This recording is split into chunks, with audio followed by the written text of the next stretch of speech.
Hello students.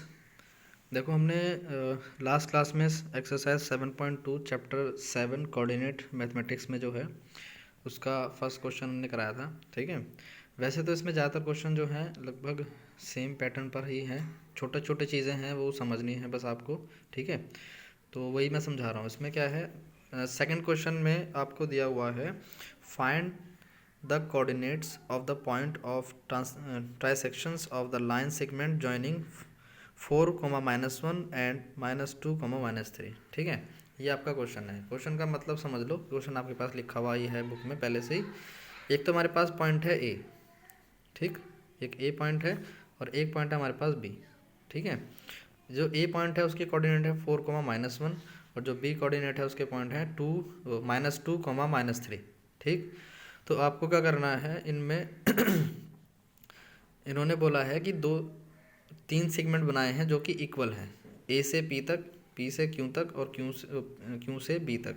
ये तीनों segment जो हैं इनकी लेंथ इक्वल है। हमें लेंथ मालूम नहीं है इसलिए हमने जो है इसको के कंसिडर किया है। हमें पी और क्यू के कोऑर्डिनेट निकालने हैं। ठीक है, हमें क्या करना है, पी के कोऑर्डिनेट मान लो हमने इसको x1 y1 मान लिया और क्यू के कोऑर्डिनेट x2 y2 ये हमें निकालने हैं। ठीक है, तो चलिए देखते हैं कैसे इसको सॉल्व करेंगे।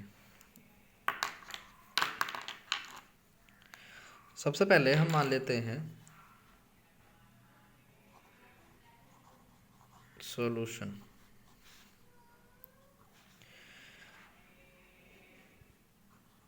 Late a 4, -1 and b -2, -3 be the point of trisection, जो कि हमने अभी ग्राफ बनाया है उसी के अकॉर्डिंग हम इसको ले रहे हैं। ठीक है, ऑफ पी एंड क्यू।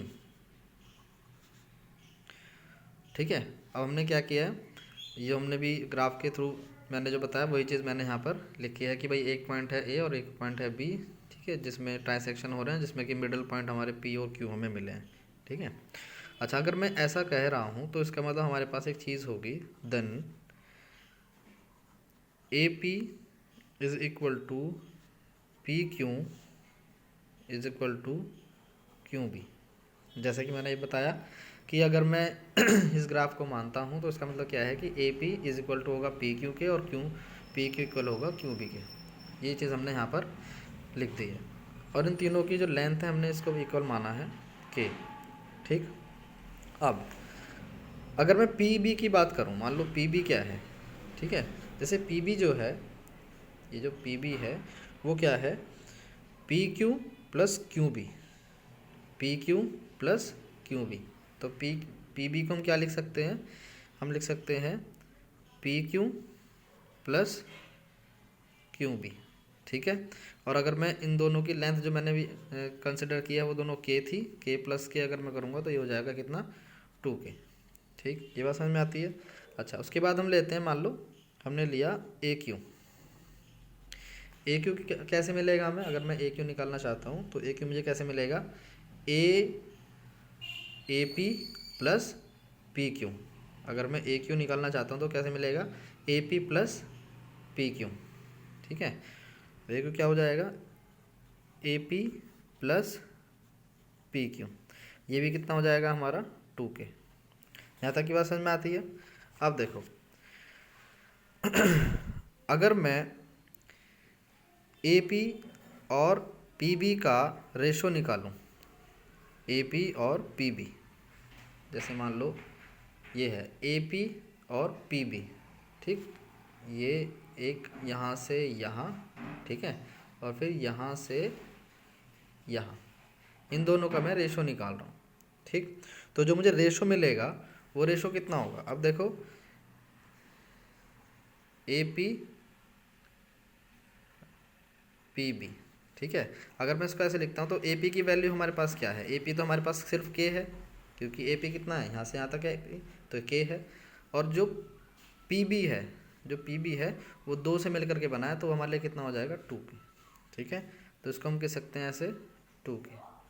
और अगर इसके रेशो की बात करें तो कितना हो जाएगा रेशो 1:2। ठीक, ये हो गई बात।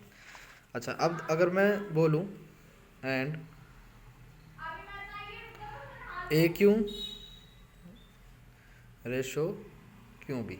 ठीक है, अगर मैं ऐसे कह रहा हूँ तो ए क्यू क्या है, देखो ए क्यू यहाँ पर आ गया, ठीक, और Q B, A Q Q B. अब हम क्या कर रहे हैं, ए क्यू और क्यू बी, इन दोनों का रेशो हमने निकाला, तो कितना आया 2k ratio k is equal to 2,1। ठीक, यहाँ तक की बात हमारी हो गई। अब देखो, अगर मैं इस लाइन को मान लो जो हमारी a और b वाले जो लाइन है जिसमें कि हमने एक पॉइंट लिया है यहाँ पर, ठीक है। अब देखो हमारे पास हमें क्या करना है, p के कोऑर्डिनेट हमें निकालने हैं। ठीक, p के कोऑर्डिनेट हमें निकालने हैं, अभी हमने q की बात नहीं करी। ठीक, अब इसमें हमारे पास क्या है, रेशो भी है। रेशो क्या है हमारे पास, यानी कि अगर मैं m1 की बात करूँ तो m2 क्या हमारे पास, m1 क्या है 1 और यहाँ पर m2 क्या है 2। अभी हमने निकाला, ठीक है ना। अभी हमने जो AP और PB का रेशो निकाला था वो कितना था 1:2। तो m1 और m2 की वैल्यू निकल गई। और A के कोऑर्डिनेट हमारे पास हैं। A के कोऑर्डिनेट क्या है हमारे पास, यहाँ पे अभी हमने ऊपर देखा था, A के कोऑर्डिनेट हमारे पास है 4,-1 और B के कोऑर्डिनेट हमारे पास है -2,-3। अब आपको सिर्फ क्या करना है, सिंपली आपने अभी जो हमने लास्ट फर्स्ट क्वेश्चन में फॉर्मूला लगाया था x का फॉर्मूला, वो फॉर्मूला क्या था,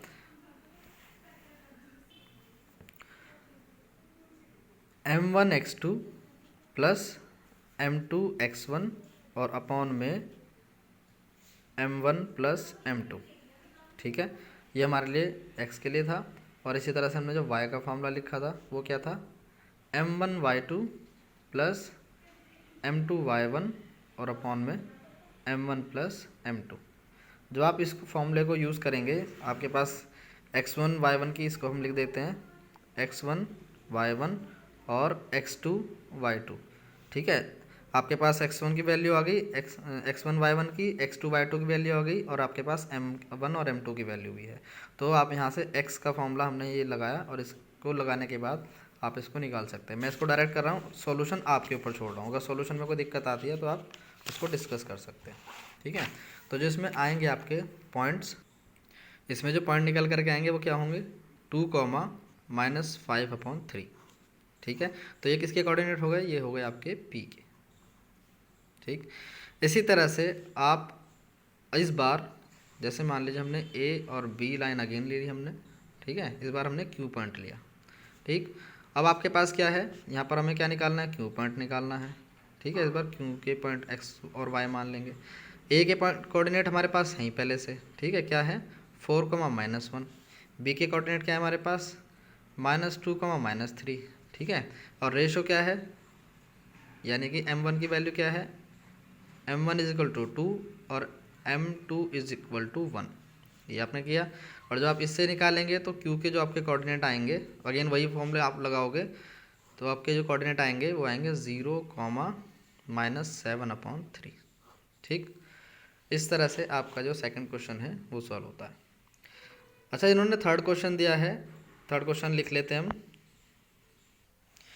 ये जो थर्ड क्वेश्चन है आपका, उसमें इन्होंने जो लिखा हुआ है, इन्होंने बताया कि एक स्कूल है और उसमें रेस चल रही है और उस रेस में जो बच्चे हैं वो दौड़ रहे हैं। ठीक है, तो जो पहला बच्चा है वो P पॉइंट तक जाता है, जो इस डिस्टेंस है, मान लो जो हम इस जो डिस्टेंस है हमारी, ये इसको आपने 100 मान लिया।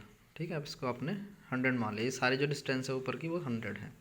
ठीक है, तो उस 100 का 1/4 पार्ट पहुंचा है। ठीक है, अच्छा, दूसरा जो है, जो दूसरा बच्चा चला है वो 8th पाथ पर चला, जो कि कहाँ पर पहुंचा है 1/5 पार्ट तक। ठीक, ये है।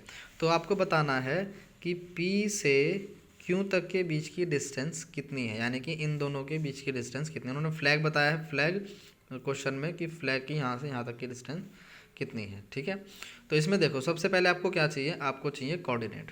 ठीक है भाई, अगर आप डिस्टेंस निकालना चाहते हो डिस्टेंस फॉर्मूले से तो आपको कोऑर्डिनेट चाहिए। अगर कोऑर्डिनेट आपके पास आ गए तो इसका मतलब क्या हो जाएगा, आपका क्वेश्चन सॉल्व हो जाएगा। ठीक।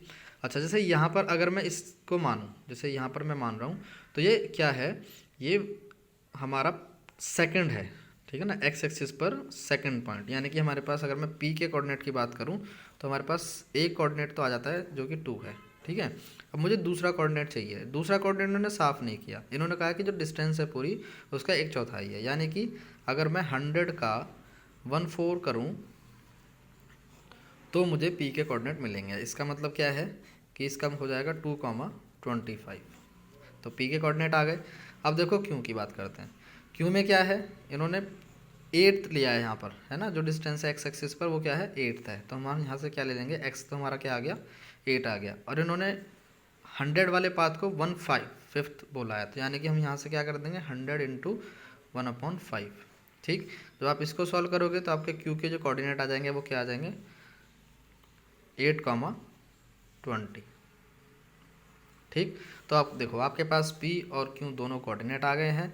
अब आप क्या करोगे, पी क्यू डिस्टेंस फार्मूला आप लगाओगे। पी क्यू डिस्टेंस फार्मूला हमने फर्स्ट एक्सरसाइज में पढ़ा था, ठीक है ना, तो क्या था वो x2 - x1 का whole square plus y2 - y1 का होल स्क्वायर। ठीक है, अब यहाँ पर आपको क्या मिला हुआ है x1 और y1, x2 और y2 दोनों वैल्यू आपको यहाँ पर मिली हुई हैं। आप क्या करोगे, यहाँ पर वो वैल्यू रख करके आंसर निकाल दोगे। आपका जो आंसर आएगा वो आएगा √61। ठीक। अच्छा, इन्होंने एक चीज़ और पूछी है। एक चीज़ इन्होंने क्या पूछी है, जो आपने डिस्टेंस निकाल लिया, ये बोलते हैं कि एक और बच्चा जो है वो भी इस दौड़ में शामिल है जो कि आगे जाता है। ठीक है, और वो इन दोनों को बीच में, यानी कि इन दोनों के बिल्कुल मिडल में पहुंचता है, बिल्कुल मिडल में।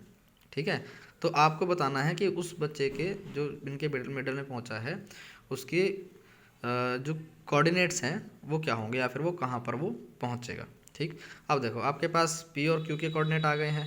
ठीक है, अब आपके पास इन दोनों के बीच की डिस्टेंस आ गई है। अब ये मिडल की बात कर रहा है, जैसे मिडल की बात कर रहा है तो डिस्टेंस हमारे पास क्या है √61। कैसे निकालते हैं, ठीक है, जैसे इसमें हमारे पास अगर 2 कोऑर्डिनेट हैं तो हम उसमें कैसे निकाल सकते हैं। पहला निकाल लो आप x1 + x2 अपॉन में 2, और y के लिए क्या करेंगे y1 + y2 अपॉन में 2, ये आप करोगे। ठीक है ना, तो इसका मतलब x1 और x2 क्या है हमारे पास 2 + 8 और अपॉन में 2, और 25 + 20 अपॉन में 2। तो ये आपके जो कोऑर्डिनेट आएंगे वो क्या आएंगे 10/2, 45/2। ठीक, इसको आप ऑल सॉल्व करोगे तो आपको मिल जाएगा 5,22.5, ये आपके कोऑर्डिनेट आ जाते हैं। अब ये तो बात ये, जैसे कि मान लो 5 यहाँ पर x के लिए आपका आ गया 5, तो हम ये कह सकते हैं कि हमारे ग्राफ में जो थर्ड बच्चा जो चल रहा था वो 5th पॉइंट पर चल रहा था। ठीक है ना, बीच में जो है 5th पॉइंट पर चल रहा था। ठीक, और यहाँ पर वो कितनी डिस्टेंस पर पहुँचा, यहाँ पर पहुँचा 22,5, यानी कि 5,25, सॉरी 5,22.5, इस तरह से। तो ये हो गया। अब आपके जो हैं इसमें क्वेश्चन नंबर 4, 5, 6, 7, 8, 9 ये सब सेम क्वेश्चन है, सेम पैटर्न पर है, इनको आप कर सकते हो। ठीक है, 10th क्वेश्चन है वो मैं बता रहा हूँ, उसके बाद आपकी एक्सरसाइज कंप्लीट हो जाएगी। 10th क्वेश्चन आप देख लीजिए। अगर क्वेश्चंस में कोई प्रॉब्लम आती है तो आप उसको डिस्कस कर सकते हो। फिलहाल हम क्या कर रहे हैं 10th क्वेश्चन कर रहे हैं। 10th क्वेश्चन हमारा है find the area of rhombus if its vertices are 3,0, 4,5, -1,4 और -2, -1। ठीक है, तो इन्होंने क्या बोला, इन्होंने 4 पॉइंट दिए हैं और इन्होंने बोला है कि रोम्बस की आपको एरिया बताना है। ठीक है, अच्छा, रोम्बस का जो एरिया होता है वो एरिया का फॉर्मूला आपको पता होना चाहिए। Solution area of rhombus,